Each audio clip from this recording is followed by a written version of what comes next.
Hello students, இன்னைக்கு வீடியோல நம்ம என்ன கான்செப்ட் பார்க்க போறோம் அப்படினு பாத்தீங்கன்னா Woods Fittig reaction. Woods reaction அப்படினா ரெண்டு alkyl halides react ஆகும். Fittig reactionனா ரெண்டு aryl halides react ஆகும். Woods Fittig reactionனா ஒரு alkyl halide and ஒரு aryl halide react ஆகி ப்ராடக்ட் கிடைக்கும். இதுதான் நமக்கு என்ன ரியாக்ஷன்? Woods Fittig reaction. ஒரு எக்ஸாம்பிள் பார்ப்போம். இப்ப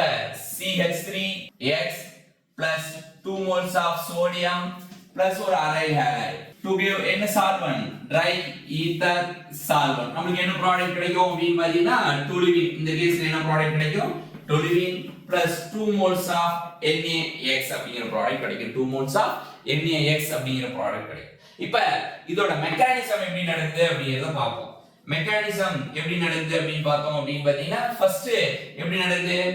CH3X react with sodium alkali metal அப்ப இங்க இருக்கக்கூடிய கார்பனோட ஒரு எலக்ட்ரான் ஹாலஜனோட எலக்ட்ரான் ஹோமோலிட்டிக்கா பிரேக் ஆகுது இங்க ஒரு எலக்ட்ரான் வந்துரும் இங்க ஒரு எலக்ட்ரான் வரும் சோடியத்துல இருக்க ஒரு எலக்ட்ரான் ஹாலஜன் அப்ப இங்க ஒரு எலக்ட்ரான் இங்க ஒரு எலக்ட்ரான் 2 எலக்ட்ரான் அப்ப என்ன சார்ஜ் வந்துரும் அப்படினா ட்ரை ஈத்தர் தான் சால்வன் அப்ப நமக்கு என்ன கிடைக்கும் அப்படினு பாத்தீங்கன்னா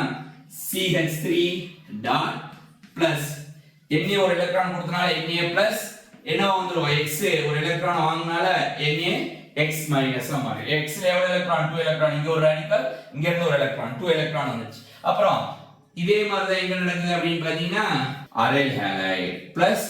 சோடியம் அப்ப சோடியத்துல இருக்க எலக்ட்ரான் இங்க இருக்க எலக்ட்ரான் ஒன்னு இங்க போயிடுது இங்க ஒன்னு வந்துருது அப்ப இந்த எலக்ட்ரான் இங்க வந்துருது dry ether solvent அப்ப நமக்கு என்ன கிடைக்குது அப்படினு பாத்தீங்கன்னா இந்த மாதிரி ராடிக்கல் NaX அப்ப இந்த CH3 radical plus benzene radical ரெண்டு என்ன அது கம்பைனர் அப்ப இந்த ராடிக்கலும் கம்பைன் ஆகி நமக்கு என்ன ப்ராடக்ட் கிடைக்குது அப்படினு பார்த்தோம் அப்படினா toluene அப்படிங்கற ப்ராடக்ட் கிடைக்குது பிளஸ் இந்த ரெண்டும் 2 moles of NaX இந்த ப்ராடக்ட் நமக்கு கிடைக்கும் இதுதான் இதோட பேசிக் ரியாக்ஷன்ஸ் இதோட mechanism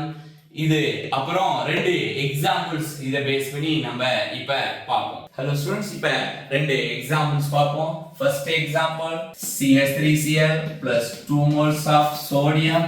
plus Cl chlorobenzene dry ether to give என்ன product toluene plus 2 moles of sodium chloride second example CH3CH2 Cl plus 2 moles of sodium plus chlorobenzene dry ether solvent CH2 CH3 plus 2 moles of sodium chloride 2 moles of sodium chloride இந்த video உங்களுக்கு பிடிச்சிருந்தா like பண்ணிக்கோங்க subscribe பண்ணுங்க உங்க ஃப்ரெண்ட்ஸ்க்கும் இந்த வீடியோவை share பண்ணிக்கோங்க Thank you